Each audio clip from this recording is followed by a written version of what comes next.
ನವರಾತ್ರಿ ಉಪವಾಸ ಆಗಿರ್ಲಿ, ರಂಜಾನ್ ಉಪವಾಸ ಆಗಿರ್ಲಿ, ಉಪವಾಸ ಮಾಡೋದ್ರಿಂದ ನಮ್ಗೆ ಒಳ್ಳೇದೇ ಆಗತ್ತ ಹೊರತು ನಮ್ ಬಾಡಿಗೆ ಯಾವ್ದೇ ತರ ಲಾಸ್ ಅಂತೂ ಆಗುದಿಲ್ಲ. ಸೊ ರಂಜಾನ್ ಉಪವಾಸ ಮಾಡೋರಿಗೆ ಈ ವಿಡಿಯೋ ಒಳಗ ಕೆಲವೊಂದು ಹೆಲ್ದಿ ಟಿಪ್ಸ್ ಗಳನ್ನ ಹೇಳ್ತೇನೆ, ಫಾಲೋ ಮಾಡ್ರಿ. ಸುಹೂರ್ ಮೀಲ್ ಅಂದ್ರ ಸೂರ್ಯೋದಯ ಆಗೋಕ್ಕಿಂತ ಮುಂಚೆ ನೀವೇನ್ ಊಟ ಮಾಡ್ತಿರ್ತೀರಿ, ಈ ಟೈಮ್ ಒಳಗ ಆದಷ್ಟು ಬ್ಯಾಲೆನ್ಸ್ಡ್ ಇರುವಂತಹ ಹೆಲ್ದಿ ಫುಡ್ ಅನ್ನ ಸೇವನೆ ಮಾಡ್ರಿ. ಅಂದ್ರ ಜೋಳ, ಗೋಧಿ, ಎಲ್ಲ ತರದ ಸಿರಿಧಾನ್ಯಗಳು ಇರುವಂತಹ ರೊಟ್ಟಿ, ಚಪಾತಿಗಳ ಜೊತೆಗೆ ಸೀಸನ್ ವೈಸ್ ಸಿಗುವಂತ ತರಕಾರಿಗಳು, ಎಲ್ಲ ತರದ ಸೊಪ್ಪುಗಳನ್ನ ಮತ್ತು ಆದಷ್ಟು ಹಸಿ ತರಕಾರಿಗಳ ಸೇವನೆ ಮಾಡ್ಕೊಳ್ರಿ. ಹಾಲು, ಹಾಲಿನ ಪದಾರ್ಥಗಳನ್ನ ಕೂಡ ನೀವು ತಿನ್ಕೋಬಹುದು. ಆದ್ರ ಅತಿಯಾದ ಸಿಹಿ ತಿಂಡಿ ತಿನಿಸುಗಳನ್ನ ಮತ್ತೆ ಕರ್ದಿರುವಂತಹ ಪದಾರ್ಥಗಳನ್ನ ಆದಷ್ಟು ಅವಾಯ್ಡ್ ಮಾಡ್ರಿ. ಇನ್ನ ವಾರದಲ್ಲಿ ಒಂದೆರಡು ಸರಿ ನೀವು ಚಿಕನ್ ಮತ್ತೆ ಫಿಶ್ ಪದಾರ್ಥಗಳನ್ನ ಸೇವನೆ ಮಾಡಬಹುದು. ಆದ್ರೆ ಇವುಗಳನ್ನ ಕರ್ದಿರುವಂತಹ ಫಾರ್ಮ್ ಅಲ್ಲಿ ಆದಷ್ಟು ಅವಾಯ್ಡ್ ಮಾಡ್ರಿ. ಇನ್ನ ಮಟನ್ ಕಂಪ್ಲೀಟ್ ಆಗಿ ಅವಾಯ್ಡ್ ಮಾಡ್ರಿ. ಸೂರ್ಯಾಸ್ತ ಆದ್ಮೇಲೆ ನಿಮ್ ಫಾಸ್ಟಿಂಗ್ ಅನ್ನ ನೀವು ಬ್ರೇಕ್ ಮಾಡ್ತೀರಿ. ಅಂದ್ರೆ ಇಫ್ತಾರ್ ಮೀಲ್ ಟೈಮ್ ಒಳಗ ಫಾಸ್ಟಿಂಗ್ ಬ್ರೇಕ್ ಮಾಡುವಾಗ ನೀವು ಖಜೂರ ಮತ್ತೆ ನೀರು ಕುಡಿದು ಫಾಸ್ಟಿಂಗ್ ಅನ್ನ ಬ್ರೇಕ್ ಮಾಡ್ಕೊಳ್ರಿ. ಆದ್ರೆ ಇಮಿಡಿಯೇಟ್ ಆಗಿ ಹೆಲ್ದಿ ಇರುವಂತಹ ಆಹಾರನ ಸೇವನೆ ಮಾಡ್ಕೊಳ್ರಿ.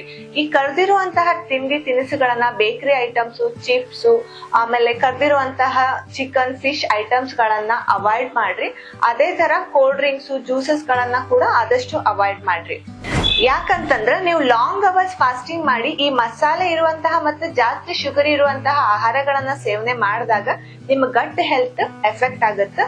ಇದರಿಂದ ನಿಮ್ ಡೈಜೆಷನ್ ಇಶ್ಯೂಸ್ ಗಳು ಸ್ಟಾರ್ಟ್ ಆಗ್ತಾವು. ಹಾಗನ ನಿಮ್ ವೇಟ್ ಗೇನ್ ಕೂಡ ಆಗುತ್ತೆ. ಇನ್ನ ಡಯಾಬಿಟಿಸ್ ಇದ್ದವರು ಆದಷ್ಟು ಲಾಂಗ್ ಅವರ್ಸ್ ಫಾಸ್ಟಿಂಗ್ ಮಾಡೋದನ್ನ ಅವಾಯ್ಡ್ ಮಾಡ್ರಿ. ಇನ್ ಕೇಸ್ ನೀವು ಮಾಡ್ಬೇಕಂತಂದ್ರ ನಿಮ್ ಶುಗರ್ ಲೆವೆಲ್ಸ್ ಅನ್ನ ಆದಷ್ಟು ಅಬ್ಸರ್ವ್ ಮಾಡ್ಕೊಳ್ರಿ. ಮತ್ತೆ ನಿಮ್ ಟ್ಯಾಬ್ಲೆಟ್ಸ್, ಇನ್ಸುಲಿನ್ ಯೂನಿಟ್ ಗಳನ್ನ ನಿಮ್ ಕನ್ಸಲ್ಟೆಂಟ್ ಡಾಕ್ಟರ್ ಜೊತೆಗೆ ಮಾತಾಡ್ಕೊಂಡು ಅಡ್ಜಸ್ಟ್ ಮಾಡ್ಕೊಳ್ರಿ.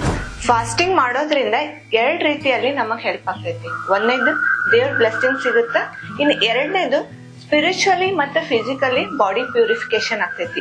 ಅಂದ್ರ ನೀವು ಶ್ರದ್ಧೆಯಿಂದ ಒಳ್ಳೆ ವಿಚಾರಗಳನ್ನ ಮಾಡ್ಕೊಂಡು ಫಾಸ್ಟಿಂಗ್ ಮಾಡಿದಾಗ ಮನಸ್ಸು ಕ್ಲೀನ್ ಆಗ್ತೈತಿ, ಮೈಂಡ್ ಕಾನ್ಸಂಟ್ರೇಷನ್ ಇಂಪ್ರೂವ್ಮೆಂಟ್ ಆಗ್ತೈತಿ.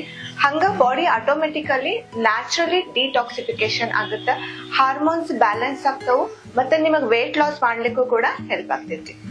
ಸೊ ರಂಜಾನ್ ಫಾಸ್ಟಿಂಗ್ ಮಾಡೋರು ಆದಷ್ಟು ಹೆಲ್ದಿ ಫುಡ್ ಅನ್ನ ಸೇವನೆ ಮಾಡ್ರಿ. ಇದ್ರ ಜೊತೆಗೆ ನೀವು ಲೈಟ್ ಆಗಿ ವಾರ್ಮ್ ಅಪ್ ಎಕ್ಸರ್ಸೈಸ್ ಗಳನ್ನ ಮಾಡ್ಬೋದು. ಆದ್ರೆ ಆದಷ್ಟು ರಿಲ್ಯಾಕ್ಸ್ ಮಾಡ್ರಿ.